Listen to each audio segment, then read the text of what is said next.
Hi there team, Coach Alexa here. So I'm rounding off my series on the pillars of health today with what in my humble opinion is the most important topic of all, and that is getting our body into a restful and calm state, our body and our brain into a restful and calm state, because our whole system uses that time in such a myriad of wonderful and magnificent ways. So when we are properly resting, our digestive system, our immune system, our brain, all sorts of other sort of systems in our bodies are given the priority.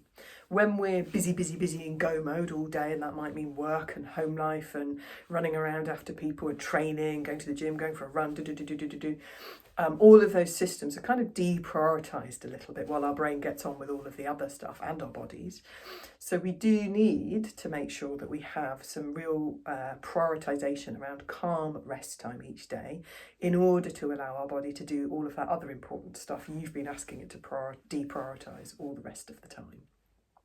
Now, there are a few different sort of like conversation areas or models, as it were, about sort of describing this. So you might have heard being in kind of rest and digest mode. So this is when our digestive system does a much better job of doing stuff and has a bit of a self-cleaning mechanism, for example, when we allow it the time and the space to look after itself. So resting more and quality rest time, which I'll talk about in a moment or two, can be really important if you've got a slightly kind of dodgy digestion, particularly if that's due to stress. You might have heard about the parasympathetic, sympathetic nervous system. So these are sort of more, again, the kind of nervous system that's getting involved in the things that we're doing versus the other part of the nervous system that's associated with stuff that goes on in the background, generally more kind of calming nervous system. And the model I favour out of them all is called drive, threat and soothe. So I would say certainly in Europe, in North America, our societies really seem to overvalue drive mode. If you're not doing something in drive mode, then it's seen as not a valuable use of your time. So drive mode is when you're doing stuff, basically. So that might be mentally doing stuff at work. It might be reading a really interesting and useful book or the newspaper, or it might be doing your training, so that's kind of being physically in drive mode. So you might be down the gym, you might be running, you might be at work, you might be looking after your family, you're doing stuff basically, you're in doing mode, you're in drive mode. Another mode for your body and brain is threat mode. So that, going back a few hundred years would have been, I don't know, there's some dreadful storm coming in, or there's a fire, or there are wild animals. These days, I think we spend probably more time than we definitely spend more time than we should in threat mode. Sort of low level stressful situations like having a really stressy job or a difficult home situation can leave us in that threat mode for, long periods of our time, which our brain and bodies aren't really designed to deal with. They're designed to respond to short-term stresses or threats. And so being in threat mode longer term is really tied in with anxiety. But the other mode that I think, speaking for myself and certainly a lot of the people that I work with, that we don't spend anywhere near enough time in is called soothe. Now, if you go back even just 100 years, probably if we weren't at work or doing something physical or doing something mental, we got home at the end of the evening, let's be honest, not a lot to do at home in the evening without radio, telephones, televisions, anything like that, the internet. So we were spending a lot more time in that soothe state, when going back just a little bit longer than that, when the nights were long in the winter, it was dark at 5 o'clock, there's very little you could do, to be brutally honest, because there wasn't electric lighting. So we've culturally evolved super fast, but we've got to bear in mind the fact our brains and bodies have not evolved in that time.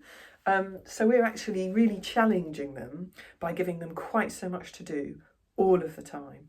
So it's really, really, really valuable to think about how much soothe time, downtime, rest time, doing nothing time can you get into your day. Schedule it, prioritise it like you would your training or your work tasks or your to-do list or whatever it is. Put it on the to-do list, that's what I did for a while, so that you have little bits of time in the day where you are doing nothing. So for me, that started out just looking like a couple of minutes when I had my morning cup of tea. I'd spend the time staring out the window on the opposite side of this room, and just watching the birds in the trees for a couple of minutes. And gradually over time, that's developed into kind of more habits, little breaks in the day. I'll go and sit out in the garden, I'll play with my dog for 5 minutes, I will do some meditation or something like that. So just building in time where you are doing nothing. It is so beneficial for our mental health. It's massively beneficial for our brain health, longer term, like our physical brain health, cognitive function wise. Hugely beneficial for our bodies. Like I said, our digestion, our immune system. That's why when we feel ill, our body forces us to rest, because it needs that immune system to ramp up. And when you're busy doing other stuff, that immune system is not able to ramp up as much.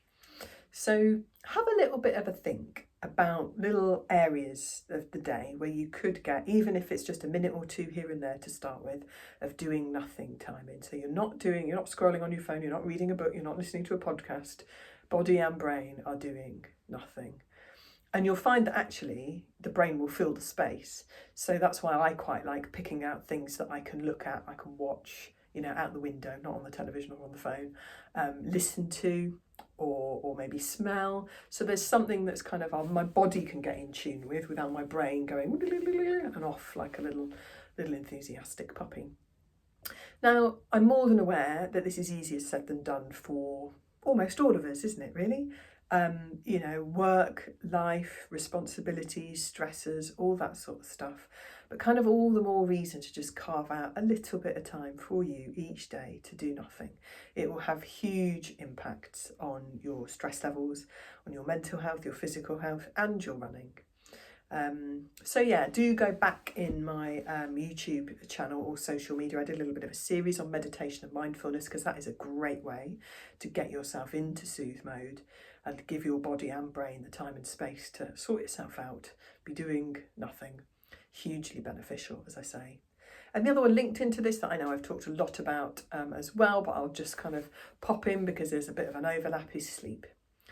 Again, massive benefits for our training. It's when our body goes away and actually recovers from and adapts to the training that we do, both when we're resting properly and when we're sleeping. And again, gives our body the time and space to do all this important background work that it needs to do overnight.